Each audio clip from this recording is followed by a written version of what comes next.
नमस्कार दोस्तों, कविता Yadav YouTube channel पर आप सभी का स्वागत है। संपूर्ण हिंदी विषय की तैयारी को आगे बढ़ाते हुए आज की क्लास में हम करेंगे हिंदी साहित्य के काल विभाजन एवं उनके नामकरण। हिंदी साहित्य के अंतर्गत कौन कौन से काल विभाजन हुए और किन विद्वानों ने उनका क्या नामकरण दिया, इन सभी पर आज की क्लास में हम चर्चा करेंगे।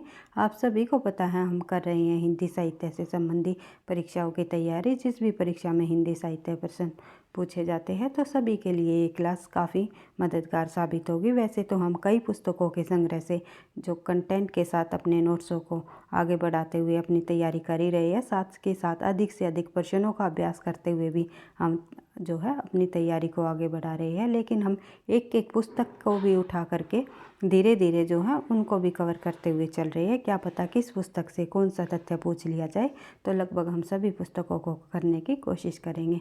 तो पिछली क्लास में हमने किया था हिंदी साहित्य लेखन परंपरा से संबंधित जितने भी प्रमुख साहित्यकार रहे हैं, जिन्होंने जो भी प्रमुख ग्रंथ लिखा है हिंदी साहित्य से संबंधित, उन सभी ग्रंथों को हमने एक एक करके देख लिया था। और सभी और अन्य ग्रंथकारों और जो अन्य ग्रंथ लिखे हुए थे, अन्य पुस्तक लिखी हुई थी हिंदी साहित्य से संबंधित, वे भी हमने कंप्लीट कर ली थी। तो एक बार मेरा मानना है कि जो हमारे हिंदी साहित्य का इतिहास है, जितने भी मुख्य तथ्य है या फिर जो इम्पोर्टेंट नहीं है, जो परीक्षाओं में अभी तक नहीं पूछे गए लेकिन पुस्तकों में दिए हुए हैं, उनको भी हमें पढ़ते हुए चलना है। क्या पता कौन सा प्रश्न पूछ लिया जाए।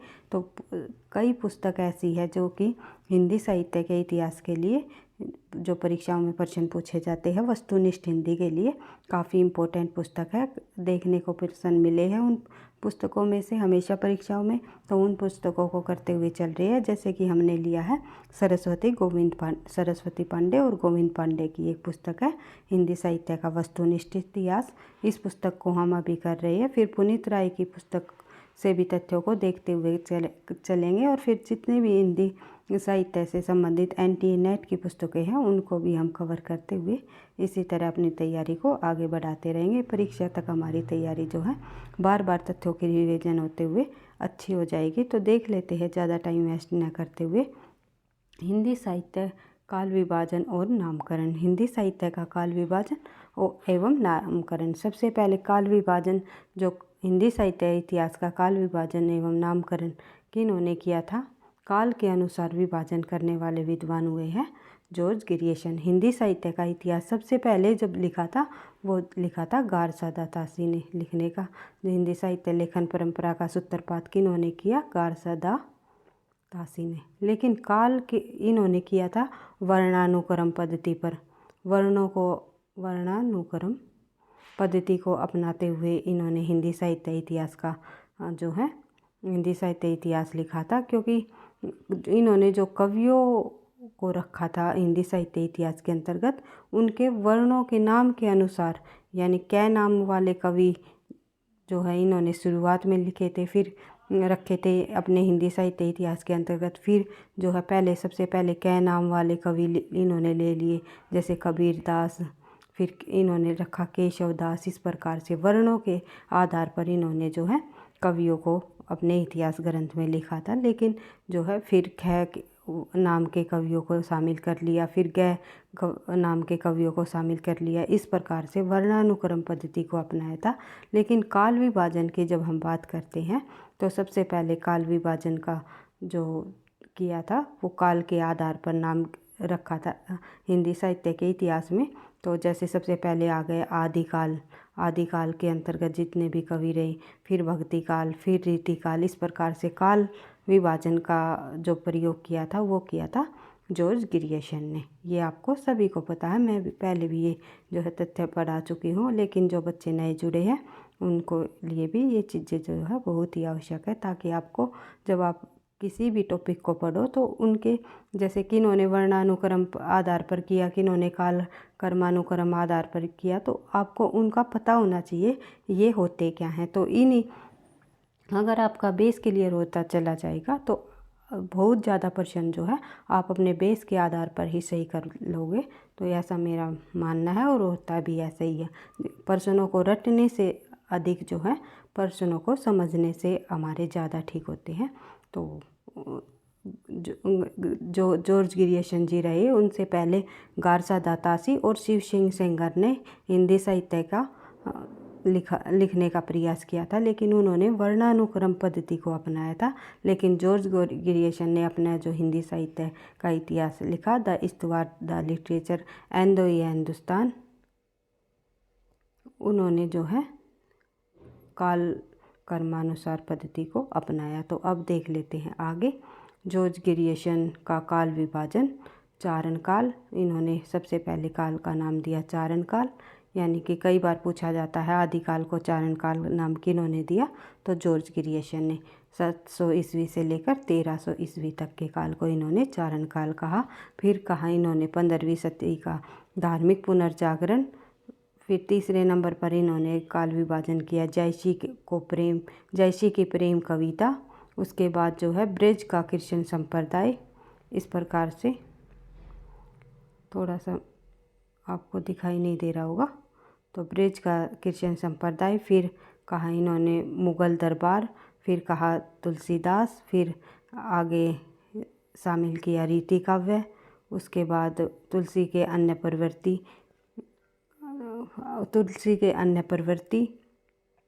यानी कि तुलसी के अन्य प्रवृत्ति होता है, एक सेकेंड भाई,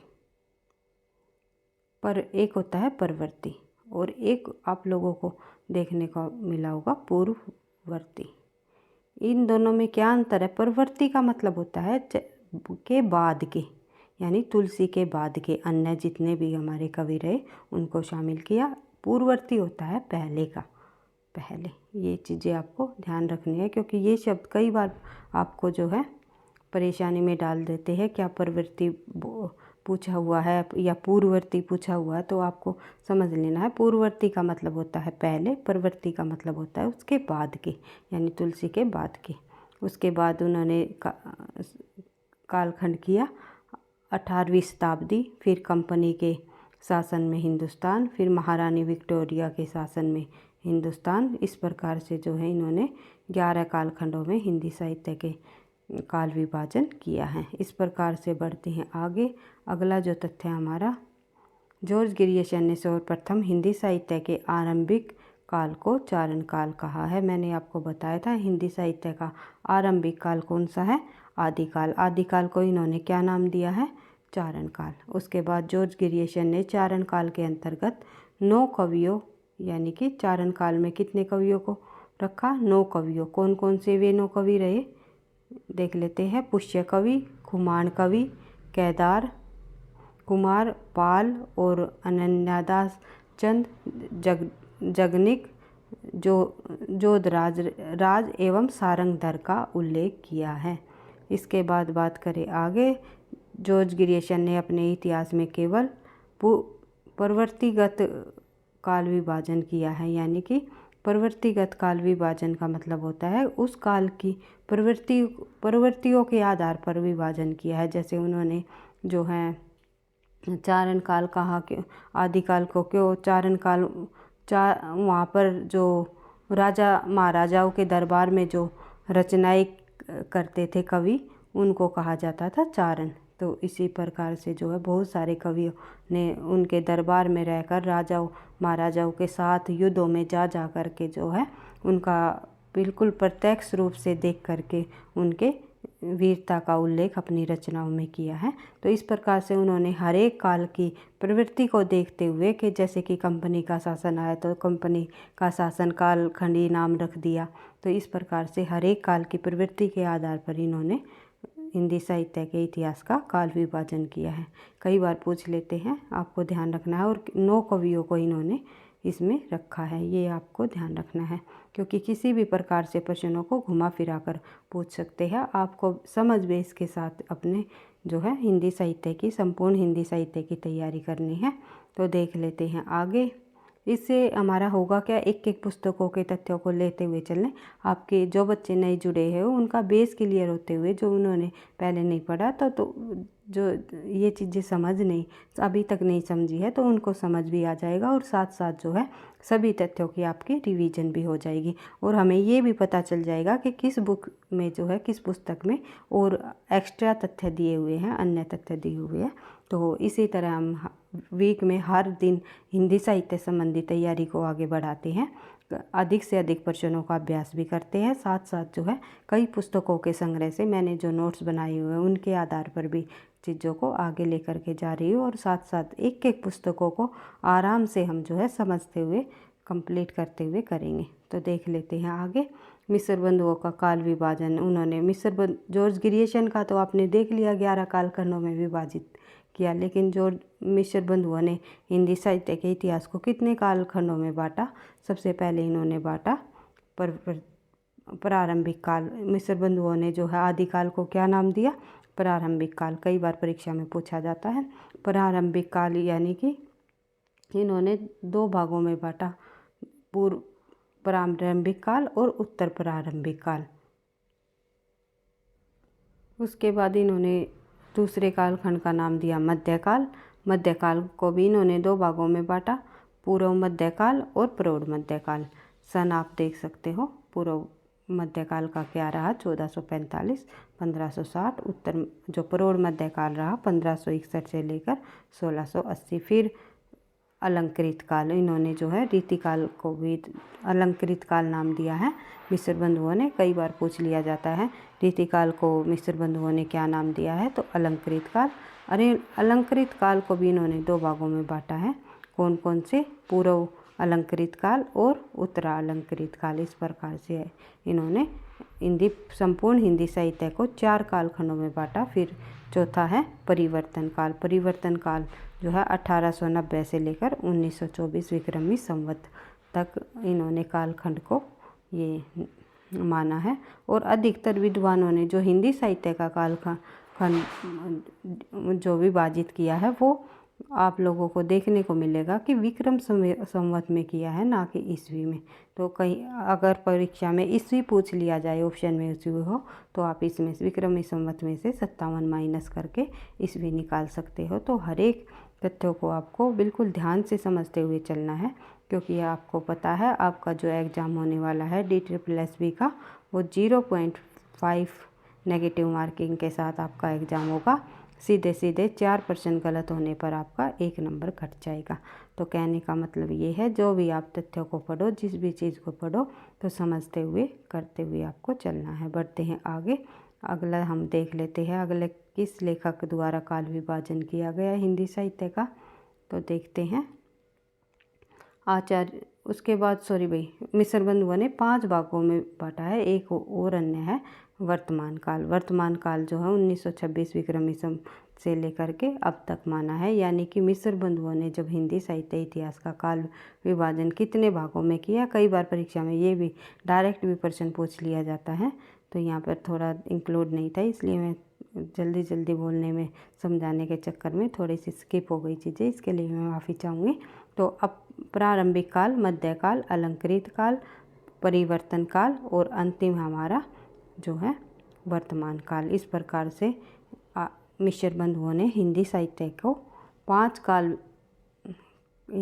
के 5 कालखंड किए हैं, 5 कालों में बांटा हुआ है। तो इस प्रकार से अगर पूछ लिया जाए तो किस काल को मिस्र बंधुओं ने क्या नाम दिया है, तो हम हर एक काल को जब पढ़ेंगे तो साथ साथ पहले उनके नामकरण को भी देख लेंगे कि किस विद्वान ने क्या नाम दिया है।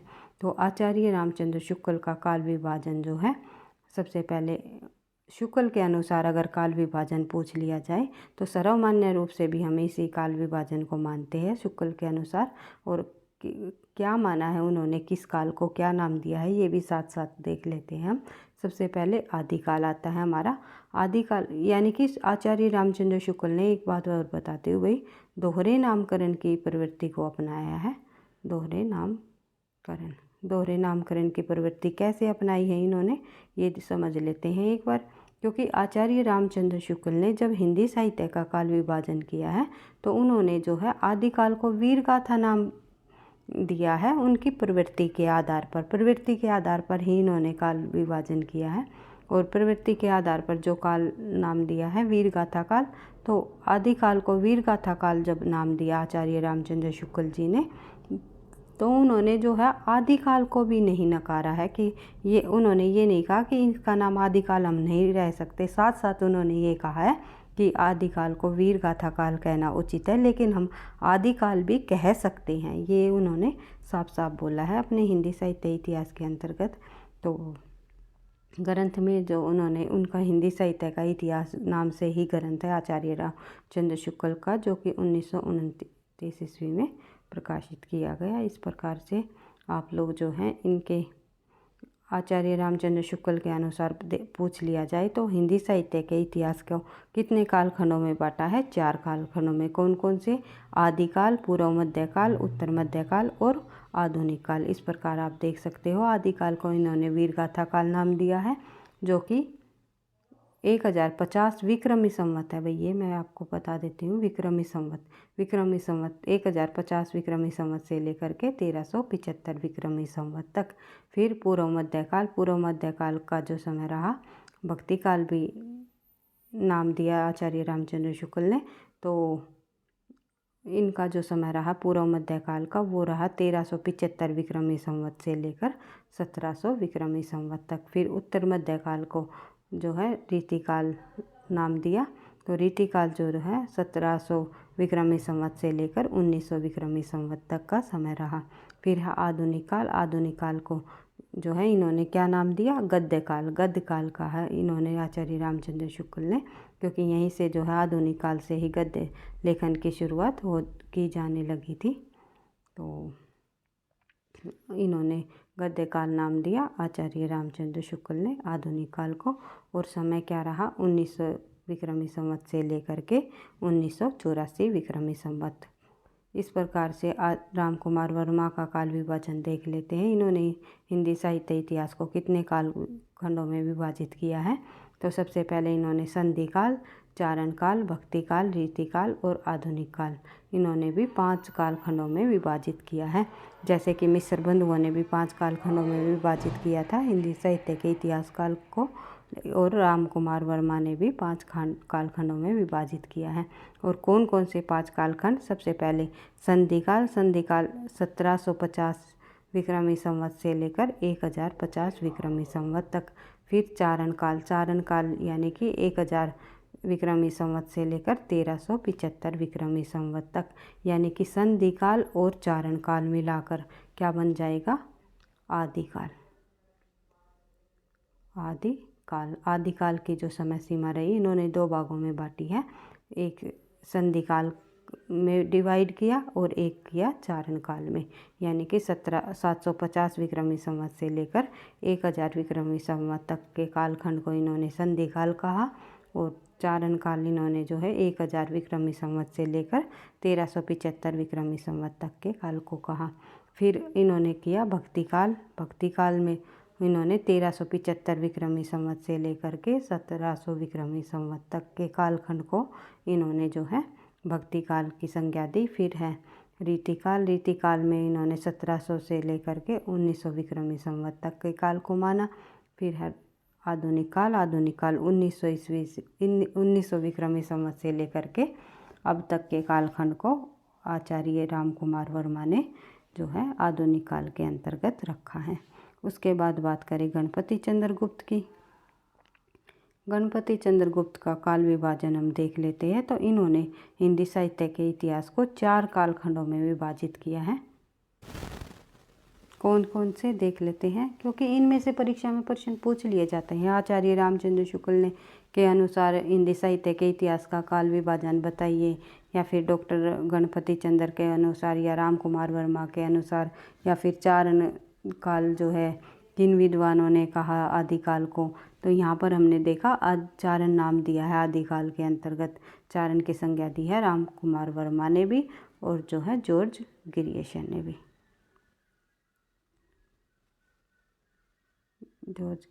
ने भी इन्होंने जो है दोनों विद्वानों ने आदिकाल को क्या नाम दिया है? चारण काल। लेकिन डॉक्टर राम कुमार वर्मा ने चारण काल के जो पहले का काल है वो पूरे के पूरे आदिकाल को नाम नहीं दिया। जो पहले का काल है, चारण काल से पहले का जो है उसे संधि काल कहा है। यानी कि आधा जो आदिकाल हमारा है, जो बाद का भाग, उसी को चारण काल माना है। लेकिन जॉर्ज ग्रियर्सन ने पूरे के पूरे जो आदिकाल को जो है चारण काल की संज्ञा दी है। इस प्रकार से बढ़ते हैं आगे। गणपति चंद्र के अनुसार जब हम देखें तो आदिकाल, पूर्व मध्यकाल, उत्तर मध्यकाल और आधुनिक काल, इन 4 कालखंडों में विभाजित किया है, जैसे कि आचार्य रामचंद्र शुक्ल ने विभाजित किया था। उसके बाद देख लेते हैं। और लेकिन यहाँ पर आपको देखने को मिलेगा डॉक्टर गणपति चंद्र गुप्त जी ऐसे विद्वान रहे हैं जिन्होंने हिंदी साहित्य का जब काल विभाजन किया तो ईस्वी में रखा है, सन को ईस्वी में रखा है, और सभी विद्वानों ने विक्रमी संवत में बताया है, लेकिन गणपति चंद्र गुप्त ने ईस्वी में बताया है। इस चीज़ का भी आपको ध्यान रखना है। देख लेते हैं आदिकाल की जो समय सीमा है उन्होंने 1184 ईस्वी से लेकर के 1350 ईस्वी तक मानी। पूर्व मध्यकाल की समय सीमा 1350 से लेकर के 1600 ईस्वी तक मानी। उत्तर मध्यकाल की जो समय सीमा 1600 से लेकर 1857 ईस्वी तक मानी। फिर आधुनिक काल की समय सीमा उन्होंने जो है 1857 से लेकर के अब तक मानी है। उसके बाद देख लेते हैं आगे। अगला जो हमारा तथ्य है, डॉक्टर नगेंद्र द्वारा संपादित ग्रंथ हिंदी साहित्य का इतिहास के अनुसार काल विभाजन। डॉक्टर नगेंद्र ने किस प्रकार से हिंदी साहित्य के इतिहास का काल विभाजन किया? डॉक्टर नगेंद्र ने आदिकाल, भक्तिकाल, रीतिकाल और आधुनिक काल, इन 4 कालखंडों में हिंदी साहित्य के इतिहास को बांटा गया है, जो कि सर्वमान्य तौर पर भी हम यही कहते हैं कि आदिकाल को जो है 4 भागों में बांटा गया। आदिकाल, भक्तिकाल, आदिकाल को नहीं, हिंदी साहित्य के इतिहास को 4 भागों में बांटा गया। आदिकाल, भक्तिकाल, रीतिकाल और आधुनिक काल। आगे चल के इन्होंने आधुनिक काल के जो कई जो है आधुनिक काल को भी कई भागों में बांटा। कौन कौन से?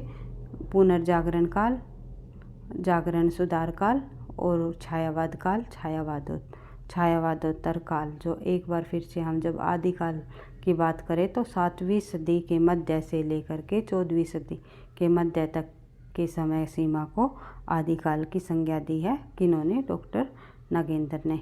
उसके बाद जो है भक्ति काल, उन्होंने 14वीं शताब्दी से लेकर के मध्य से लेकर 17वीं शताब्दी के मध्य तक के काल को भक्ति काल नाम दिया है। फिर रीतिकाल इन्होंने 17वीं शताब्दी से के मध्य से लेकर के 19वीं शताब्दी के मध्य तक के काल को रीतिकाल कहा है। फिर आधुनिक काल इन्होंने 19वीं शताब्दी से मध्य से लेकर अब तक के कालखंड को जो है इन्होंने क्या कहा है? आधुनिक काल। इस प्रकार से पुनर्जागरण काल इन्होंने भारतेंदु युग को कहा है, 1857 से लेकर के 1900 ईस्वी तक। फिर जागरण सुधार काल द्विवेदी युग को कहा है, 1900 से लेकर के 1918 तक के काल को। 1900 में सरस्वती पत्रिका के प्रकाशन से लेकर के 1800 ईस्वी तक के काल को इन्होंने द्विवेदी काल की संज्ञा दी है। उसके बाद बात करें द्विवेदी काल को इन्होंने क्या कहा है? जागरण सुधार काल। और भारतेंदु काल को क्या कहा है इन्होंने? पुनर्जागरण काल। क्योंकि कई बार परीक्षा में इसी प्रकार प्रश्न पूछे जाते हैं कि किस विद्वान के अनुसार भारतेंदु काल को पुनर्जागरण काल कहा है, या फिर डॉक्टर नगेंद्र ने भारतेंदु काल को क्या नाम दिया है? जागरण सुधार काल किसने कहा है द्विवेदी युग को? इस प्रकार से परीक्षा में प्रश्न पूछे जाते हैं, तो आपको एक एक प्रश्नों को ध्यान से समझना है। बढ़ते हैं आगे। छायावाद काल 1918 से लेकर के 1938 ईस्वी तक के काल को इन्होंने छायावाद काल कहा है। फिर छायावादोत्तर काल, उसके बाद के काल को, उसके बाद जो है प्रगतिकाल और नवलेखन काल में बांटा इन्होंने। और जैसे छायावादोत्तर का जो काल रहा उसके उन्होंने छायावाद के जो बाद का काल रहा उन्होंने जो है 2 भागों में बांटा। कौन कौन? प्रगति काल और प्रयोग काल व नवलेखन काल। प्रगति और प्रयोग काल को इन्होंने एक ही काल के अंतर्गत रखा है, और नवलेखन काल उसके बाद के काल को कहा है। यानी कि छायावाद का काल जब 1918 से लेकर 1938 तक के समय को इन्होंने छायावाद काल नाम दिया डॉक्टर नगेंद्र ने। उसके बाद जो जो उन्होंने अगला जो काल आया वो छायावदोत्तर काल आया। छायावदोत्तर काल में ही जो है 2 काल में डिवाइड किया है, जिसमें इसके पहले खंड में 2 भाग रहे, प्रगति और दूसरा रहा प्रयोग। इस प्रकार 1938 से लेकर के 1953 तक चला। फिर नवलेखन काल जो है 1953 से लेकर के अब तक के काल को इन्होंने नवलेखन काल की संज्ञा दी है। उसके बाद बात करें आगे, डॉक्टर बच्चन के अनुसार हिंदी साहित्य का काल विभाजन देख लेते हैं। डॉक्टर बच्चन सिंह ने अपभ्रंश काल, भक्ति काल, रीतिकाल और आधुनिक काल इन कालखंडों में हिंदी साहित्य के इतिहास को विभाजित किया है। यानी कि अपभ्रंश काल, शुरुआत के काल को इन्होंने अपभ्रंश काल नाम दिया है। फिर भक्ति काल नाम दिया है 1400 विक्रमी संवत से लेकर के 1650 तक के काल को इन्होंने जो है भक्ति काल नाम दिया है। रीति काल जो है 1650 से लेकर 1857, ये विक्रमी संवत नहीं है भाई, इन्होंने भी जो है ईस्वी में ही बताया है। तो आधुनिक काल इन्होंने 1857 से लेकर के अब तक की समय सीमा को क्या नाम दिया है, आधुनिक काल। इस प्रकार बच्चन के अनुसार भी अगर पूछ लिया जाए तो आप बता सकते हो 4 कालखंडों में विभाजित किया है। इस प्रकार से हर एक साहित्यकारों को हमने देख लिया है कि इस विद्वान ने हिंदी साहित्य के इतिहास को कितने कालखंडों में विभाजित किया है और कौन कौन से नाम रहे और किस किस समय से लेकर किस समय तक के क्या काल नाम दिया है, तो ये सभी देख लेते हैं। और आगे बात कर लेते हैं आदिकाल के नामकरण की। अब शुरुआत करेंगे भाई आदिकाल की, कि आदिकाल का नाम जो है किन विद्वानों ने क्या रखा। चारण काल हमने देख ही लिया, जॉर्ज ग्रियर्सन जी द्वारा दिया गया। उसके बाद बात करें आगे,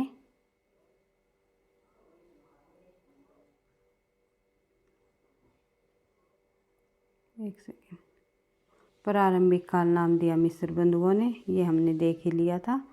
बीजवपन काल कहा महावीर प्रसाद द्विवेदी ने। वीरगाथा काल कहा आचार्य रामचंद्र शुक्ल ने। सिद्ध सामंत काल कहा राहुल सांस्कृतायन ने। वीर काल कहा विश्वनाथ प्रसाद ने। संधि काल व चारण काल नाम दिया डॉक्टर राम कुमार वर्मा ने। आदिकाल को आदिकाल नाम देने वाले विद्वान रहे हजारी प्रसाद द्विवेदी। आधार काल कहने वाले रहे सुमन राजे। और भी अन्य विद्वानों के अनुसार दिए गए आदिकाल के नामकरण है, उनको हम आदिकाल के अंतर्गत जब हमने पढ़ा था तो सभी को हमने वैसे कंप्लीट कर लिया है, पढ़ लिया है।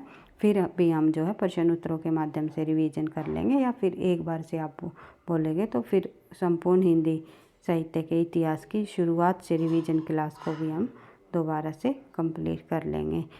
अधिक से अधिक परीक्षा तक हम जितना ज़्यादा हो सकेंगे अपनी रिवीजन पर ध्यान देते हुए बार बार तथ्यों की रिवाइज करते हुए आगे बढ़ते रहेंगे। तो देख लेते हैं रीतिकाल का नामकरण किन विद्वानों ने क्या नाम दिया।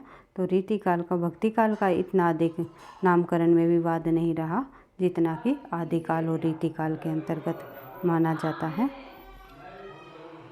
एक सेकेंड भाई, देख लेते हैं रीतिकाल का नामकरण किन विद्वानों ने क्या नाम दिया। तो रीति काव्य कहा जॉर्ज ग्रियर्सन ने। अलंकृत काल कहा मिश्र बंधुओं ने। और रीतिकाल कहा आचार्य रामचंद्र शुक्ल ने। श्रृंगार काल कहा विश्वनाथ प्रसाद मिश्र ने। कलाकाल नाम दिया रमाशंकर शुक्ल रसाल ने। इस प्रकार से हिंदी साहित्य के जितने भी इम्पोर्टेंट तथ्य हैं हमने जो सरस्वती पांडे और गोविंद पांडे की जो पुस्तक है इससे हम करते हुए धीरे धीरे आगे बढ़ाएंगे। जो बच्चा ये पूछ रहा है मैम टीजीटी के लिए कौन सी पुस्तक सही रहेगी, पीजीटी के लिए कौन हिंदी साहित्य की कौन सी पुस्तक अच्छी रहेगी तैयारी करने के लिए, तो हम फ़िलहाल तो एक पुस्तक का तो मैं यहाँ पर नाम नहीं लूँगी कि यही एक पुस्तक आप पढ़ लो आपकी तैयारी हो जाएगी। कई पुस्तक ऐसी आई हुई है जो हिंदी साहित्य के इतिहास के लिए काफ़ी अच्छी प्रमुख पुस्तक रही है। उनसे जो तथ्य उनमें जो तथ्य दिए गए हैं वे डायरेक्ट परीक्षाओं में पूछे भी गए हैं। तो इस प्रकार से जैसे कि एक सरस्वती पांडे गोविंद पांडे की पुस्तक है वो हम कर ही रहे हैं, और फिर जैसे कि पुनीत राय की भी पुस्तक अच्छी है। प्रतियोगिता साहित्य की जो NTA NET की पुस्तक है वो भी अच्छी पुस्तक है। तो और हिंदी साहित्य के इतिहास जो है रामचंद्र शुक्ल का, डॉक्टर नगेंद्र का, ये तो बेस है ही हिंदी साहित्य को पढ़ने के लिए। और अन्य और भी कई सारी पुस्तकें हैं जो परीक्षा की दृष्टि से काफ़ी इम्पोर्टेंट है, काफ़ी मददगार रहेगी आपके लिए। तो उन सभी पुस्तकों को एक एक करके हम करने की पूरी कोशिश करेंगे। भाई आपका साथ रहा तो जो है ज़रूर चीज़ों को आगे बढ़ाएंगे। इसी तरह संपूर्ण हिंदी साहित्य की तैयारी को अब परीक्षा तक आगे बढ़ाते रहेंगे। प्लीज़ लाइक, जो वीडियो आपको पसंद आई है, आपको लगता है कहीं ना कहीं हमें परीक्षा में मदद करेगी, तो प्लीज़ लाइक कर देना, क्योंकि आपके लाइक और कमेंट से ही मुझे नेक्स्ट क्लास बनाने का मोटिवेशन भी मिलता है। तो पढ़ते रहना, आगे बढ़ते रहना। मिलते हैं कल की नेक्स्ट क्लास में। हर रोज़ हिंदी साहित्य से संबंधित जो हम अपनी तैयारी करते हैं, तो इसी तरह जो है धीरे धीरे आगे बढ़ाते रहेंगे, साथ साथ प्रश्न उत्तरों का भी अभ्यास करते रहेंगे। थैंक यू, धन्यवाद।